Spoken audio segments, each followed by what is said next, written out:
अस्सलाम वालेकुम नाज़रीन, मैं प्रोफेसर हाफिज़ महबूब अहमद आपकी खिदमत में एक मरतबा फिर हाज़िर तफ़सीरुल कुरान का अगला लेक्चर लेकर।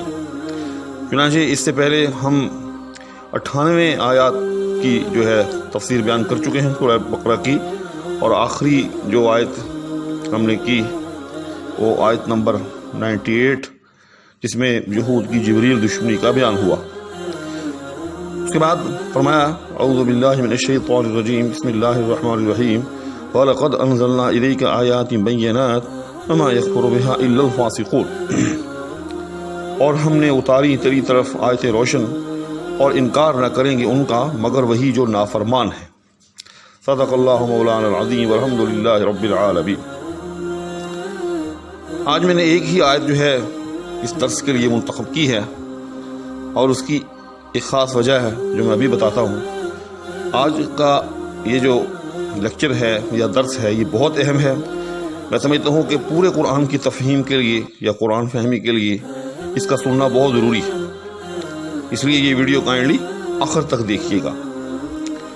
तो फरमाया कि वलक़द अंज़लना इलैका आयातिन बय्यिनात, कि हमने पैगम्बर तेरी तरफ रोशन आयात उतारी, वमा यकफ़ुरु बिहा इल्लल फ़ासिक़ून, और इनका इनकार वही करते हैं जो नाफरमान हैं। तो इससे पहले जैसे आपने देखा कि यहूद का रवैया बिलख़ुसूस कि यहूद ने किस तरह से तौरात को पसे पुश्त डाला और फिर कुरान को पसे पुश्त डाला, जिनका अभी जिक्र जो है और तफसील के साथ आने वाला है, तो उसका जिक्र हुआ। तो उस चीज़ को समअप करते हुए ये अल्लाह जल्ला शानुहू ने एक आयत नाज़िल फरमाई। तो ये तो हो गई इसकी तफसीर के हवाले से गुफ्तगू। अब जो एक बड़ी अहम बात मैं आपको बताने जा रहा हूँ, काइंडली वो गौर से सुनिएगा, वो ये है कि लफ्ज़ आयत कुरान करीम के अंदर किन मानों में इस्तेमाल होता है। याद रखिएगा कि कुरान करीम के अंदर लफ्ज़ आयत के जो हैं मुख्तलिफ मानी हैं, और मुख्तलिफ हवालों से ये लफ्ज़ जो है कुरान करीम के अंदर इस्तेमाल होता है। लेकिन अगर हम कुरान करीम के अंदर लफ्ज़ आयत जहाँ जहाँ आया है इसका बिलिस्तिआम मुताला करें, तो मैं समझता हूँ कि 3 तौर पर ये लफ्ज़ जो है वो इस्तेमाल हुआ है। मैं समझता हूँ कि ये हर कुरान समझने वाले के लिए जानना बहुत ज़रूरी है।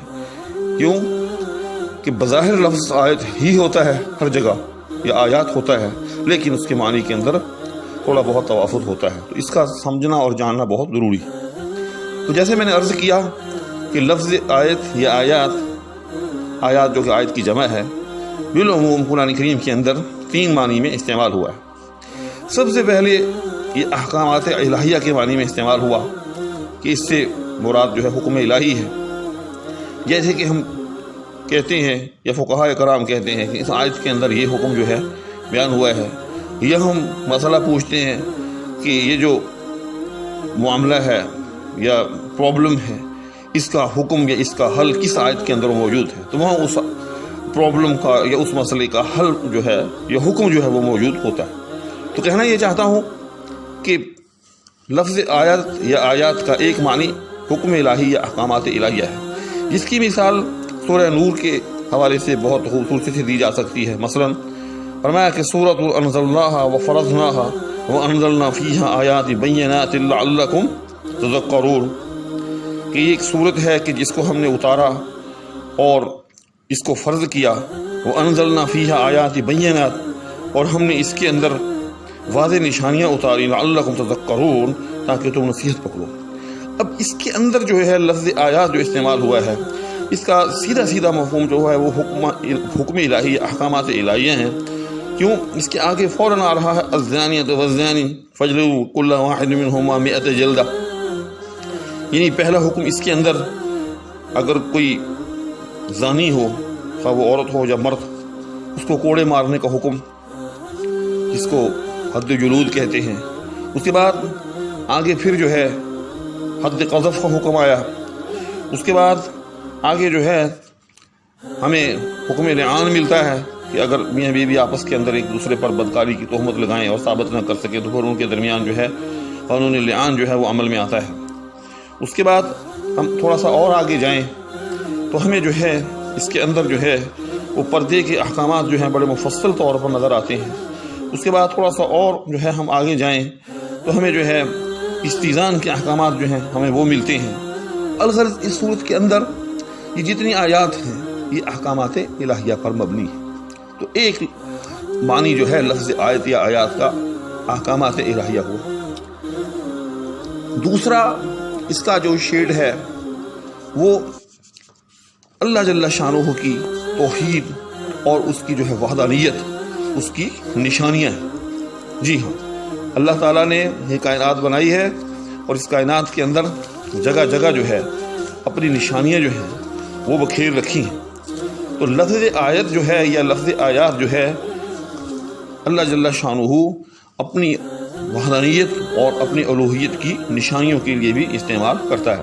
مثال کے طور پر دوسرا پارہ اس وقت میرے سامنے ہے، ان فی خلق السماوات والارض واختلاف اللیل والنہار والفلک التی تجری فی البحر بما ينفع الناس وما انزل الله من السماء من ماء فاحیا به الارض بعد موتها وبث فيها من كل دابة وتصريف الرياح والسحاب المسخر بين السماء والارض لآیات لقوم یعقلون۔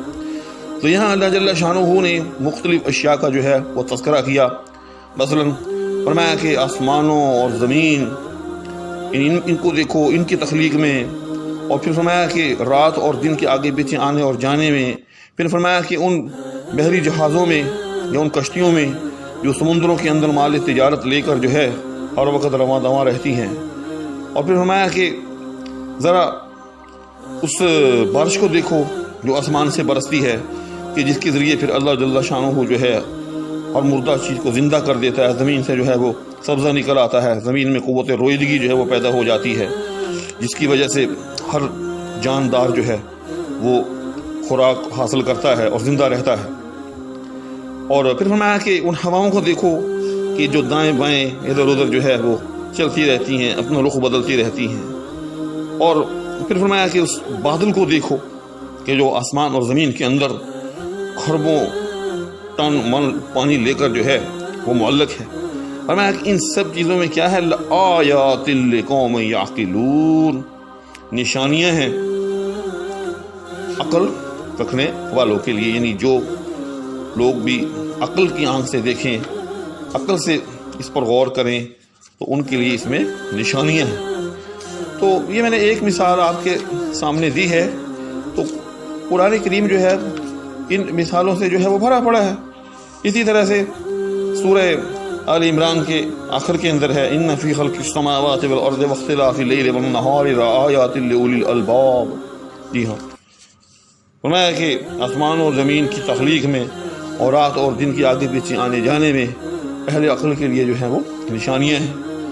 تو کہنا یہ چاہتا ہوں کہ لفظ آیت یا لفظ آیات کا دوسرا معنی جو ہے وہ کیا ہے، نشانیاں، یعنی اللہ جل شانہ کی قدرت کی نشانیاں، اس کی وحدانیت کی نشانیاں، اس کی الوہیت کی نشانیاں۔ تیسرا ایک اور بھی یاد رکھیے گا، قرآن کریم کے اندر لفظ آیت یا آیات کا معنی ہے، عام طور پر وہ واحد استعمال ہوتا ہے، اس کا معنی ہے معجزہ۔ جی کہ کفار مکہ جو تھے وہ آپ صلی اللہ علیہ وسلم سے آپ صلی اللہ علیہ وسلم سے اپنی مرضی کا جو ہے وہ معجزہ طلب کرتے تھے۔ جی تو اس حوالے سے قرآن کریم کے اندر بہت سے مقامات پر جو ہے یہ آیت الفاظ کے تھوڑے بہت فرق کے ساتھ جو ہے وہ مروی ہے۔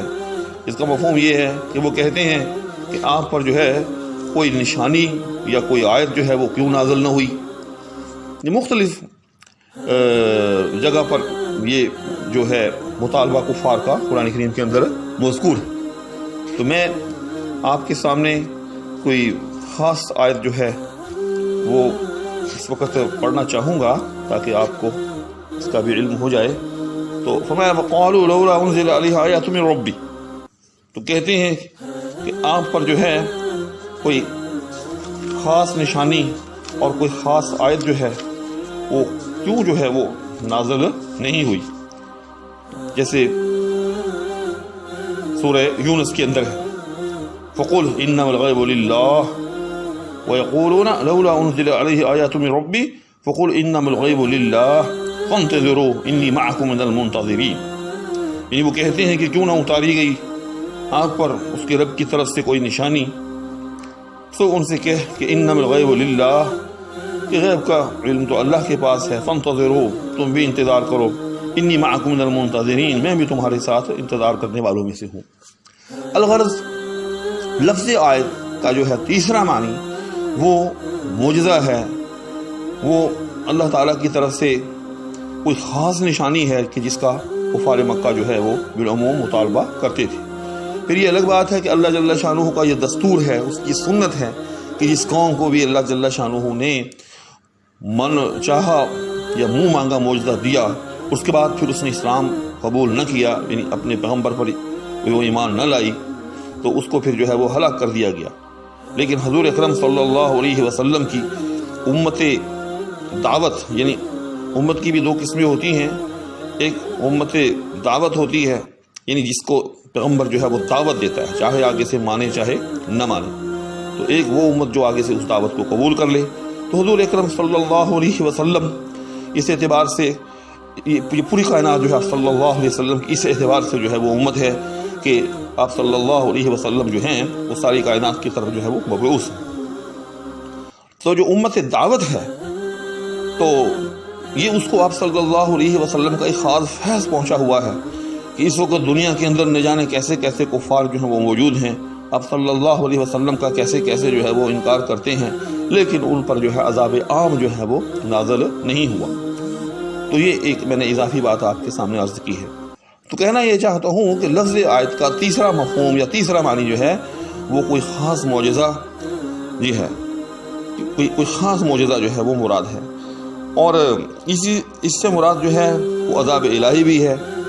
जैसे कुफ़ार कहा करते थे कि हम पर जो है फिर कोई आयत क्यों नहीं उतर जाती, यानी कोई आसमान से जो है कोई हम पर कोई अज़ाब क्यों नाज़िल जो है वो नहीं हो जाता, क्योंकि वो अज़ाब भी जो है ज़ाहिर है उसकी सूरत भी मुजज़े की होनी थी। तो बहरहाल खुलासा ये हुआ आज की इस मेरी गुफ्तगू का कि कुरान करीम के अंदर लफ्ज़ आयत जो है जिसकी जमा आयात होती है वो बिलअमूम तीन मानों में इस्तेमाल होता है। नंबर एक अहकामात इलाहिया, नंबर दो अल्लाह जल्ला शानुहू की और अल्लाह जल्ला शानुहू की अलूहियत और उसकी वहदानियत की निशानियाँ, और तीसरा मोजज़ात। तो मैं समझता हूँ कि कुरान फहमी के लिए ये जो तकसीम है जो मैंने आपके सामने की है, या लफ्ज़ आयत के तीन मानी जो हैं मैंने आपके सामने रखे हैं, ये बहुत ज़रूरी है। तो ये आज का लेक्चर पूरे कुरान करीम की तफ़हीम के लिए बहुत मुफीद जो है वो साबित होगा। इसको काइंडली बार बार सुने और जहन के अंदर ये चीज़ नक्श कर लें, बिठा लें, ताकि आगे चलकर जैसे जैसे लफ्ज़ आयत आए आप फौरी तौर पर जो है उसका तयन कर सकें कि यहाँ लफ्ज़ आयत जो है वो किन मानी में है। उम्मीद है कि आपको आज के लेक्चर से बहुत फ़ायदा हुआ होगा। इस इल्तिमास के साथ कि अगर अभी तक चैनल को सब्सक्राइब नहीं किया, चैनल को सब्सक्राइब भी कर ले, साथ में मौजूद बेल आइकन को भी प्रेस कर लें। मैं आपसे इजाज़त चाहूँगा। अल्लाह हाफिज़।